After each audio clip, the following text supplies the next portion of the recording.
شهد سعر الدولار اليوم الاثنين العشرون من يناير لسنة 2025 تراجع أمام الجنيه المصري في منتصف تعاملات اليوم، حيث سجل في البنك المركزي المصري اليوم 50.28 جنيها للشراء و50.42 جنيها للبيع.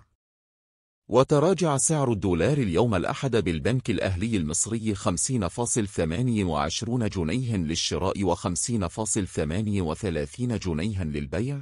في بنك مصر 50.29 جنيها للشراء و50.39 للبيع. وفي بنك القاهرة سجل جنيه للشراء و50.28 جنيه 50.38 للبيع. كما سجل في البنك التجاري الدولي CIB سعر 50.28 جنيها للشراء و50.38 جنيها للبيع. وسجل سعر الدولار في البنوك في بداية تعاملات اليوم بالبنوك المصرية كالاتي: سعر الدولار في البنك الأهلي المصري 50.28 جنيها للشراء 50.38 جنيها للبيع.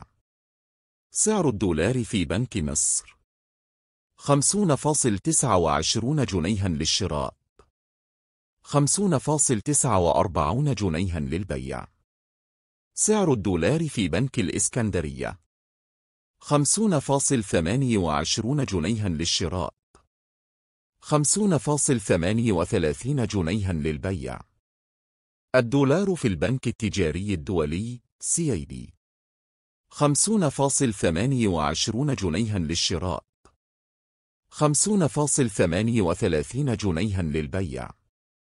سعر الدولار في بنك القاهرة 50.28 جنيها للشراء 50.38 جنيها للبيع.